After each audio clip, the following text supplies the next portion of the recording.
BJP party जिसे हर व्यक्ति जानता है, कोई पक्ष में तो कोई विपक्ष में, जो फिलहाल सत्ता में भी मौजूद है। लेकिन इससे जुड़े नेताओं के बारे में क्या आप जानते हैं?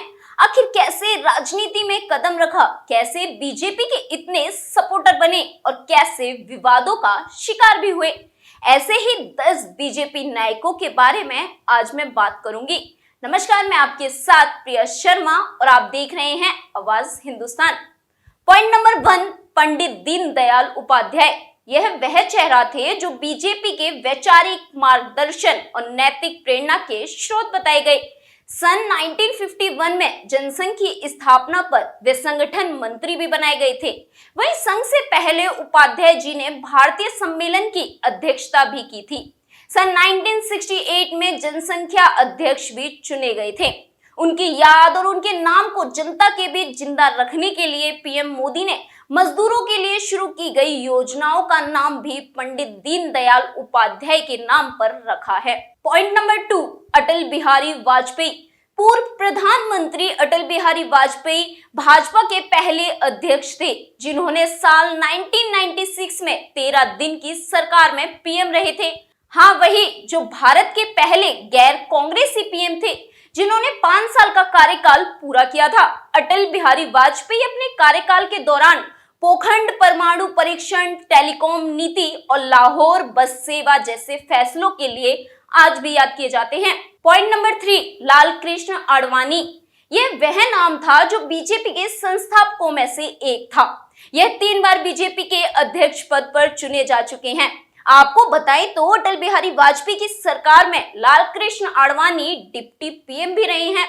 यह वह दौर था जब 1990 में राम मंदिर आंदोलन के दौरान इन्होंने सोमनाथ से अयोध्या के लिए रथ यात्रा निकाली थी।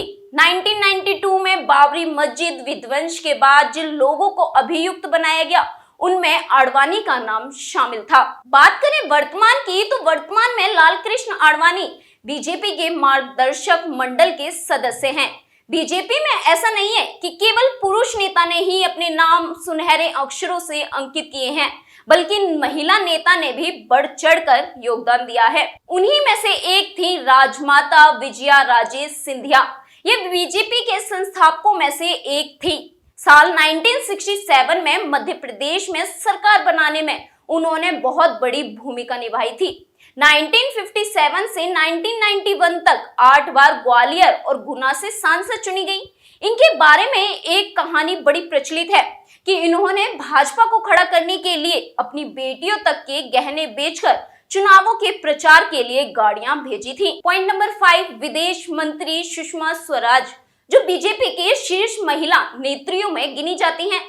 सुषमा स्वराज की बात करें तो ये 2009 से 2014 तक लोकसभा में विपक्ष की नेता भी रही हैं। 2004 में सुषमा जी ने एक ऐलान किया था, जिसके बारे में शायद आप जानते होंगे, लेकिन मैं आपको फिर बता दूं। इन मैडम का कहना था कि अगर प्रियंका गांधी पीएम बनी तो वे अपने केश कटवा देंगे, भिक्षु जीवन धारण कर लेंगी। अब हम इसका मतलब क्या निकालें कि 2004 में प्रियंका गांधी पीएम नहीं बनी तो इसके पीछे सुषमा स्वराज का हाथ तो नहीं। Point number 6, Pramod Mahajan. वह नाम जो देश के सबसे हाई प्रोफाइल नेताओं में से एक माने जाते हैं। प्रमोद महाजन की खासियत के बारे में बात करें तो वह पार्टी के लिए चंदा जुटाने में माहिर नेता थे। पीएम अटल बिहारी वाजपेयी के राजनीतिक सलाहकार से लेकर संचार मंत्री भी रहे हैं। प्रमोद महाजन समय से पहले आम चुनाव करवाने के फैसले में सबसे बड़ी अहम भूमिका निभाई थी। इस चुनावों में भाजपा के हाईटेक प्रचार कार्य की बागडोर उन्हीं के हाथों में थी। 2006 में उनके छोटे भाई प्रवीण महाजन ने उनकी गोली मारकर हत्या कर दी गई, जिसकी वजह आज तक सामने नहीं आई है। Point number 7, Shivraj Singh Chouhan. मध्य प्रदेश के लगातार 3 बार सीएम बने। 2005 में उन्हें बाबूलाल गौर की जगह राज्य का सीएम बनाया गया था। शिवराज सिंह चौहान वह नाम है जो काफी विवादों में भी रहते हैं। इसके अलावा वे 1991 से 5 बार विदिशा संसदीय क्षेत्र से भी लोकसभा के लिए चुने जा चुके हैं। वहीं शिवराज सिंह चौहान मध्य प्रदेश में भारतीय जनता पार्टी के महासचिव और अध्यक्ष भी रह चुके हैं। Point number 8, Raman Singh. वह नाम जो बीजेपी के उन चुनिंदा नेताओं में से है जो लगातार 3 बार छत्तीसगढ़ के सीएम रहे हैं। उन्होंने 2003 से लेकर 2008 तक, फिर 2008 से लेकर 2013 तक और फिर 2013 से अब तक सीएम की कार्यभार संभाल रखा है। 1990 और 1993 में मध्य प्रदेश विधानसभा के सदस्य भी रहे हैं। उसके बाद सन 1999 में लोकसभा के सदस्य भी चुने गए। Point number 9, Kalyan Singh. कल्याण सिंह का नाम बतौर कट्टरपंथी हिंदूवादी में जाना जाता है। बाबरी मस्जिद विध्वंस के वक्त यूपी के सीएम थे। विध्वंस की नैतिक जिम्मेदारी लेते हुए 1992 को सीएम पद से इस्तीफा दे दिया था। कल्याण सिंह ने इसके बाद 1997 से 1999 तक दोबारा यूपी के सीएम भी रहे। वर्तमान में हिमाचल प्रदेश और राजस्थान के राज्यपाल हैं और अपना काम कर रहे हैं। पॉइंट नंबर 10, जो भारतीय जनता पार्टी के सबसे बड़ा चेहरा है। पीएम नरेंद्र मोदी वर्तमान में बीजेपी का सबसे बड़ा चेहरा है। उनके नेतृत्व में बीजेपी ने 2015 का लोकसभा चुनाव लड़ा और 282 सीटें जीती थी। अपने 3 साल के कार्यकाल में वह स्वच्छ भारत अभियान, जन योजना जैसे कार्यक्रम शुरू किए। इसके बाद नोटबंदी के फैसले ने देश विदेश में काफी सुर्खियां भी बटोरी थी। इससे पहले गुजरात में लगातार 5 बार मुख्यमंत्री बने रहे।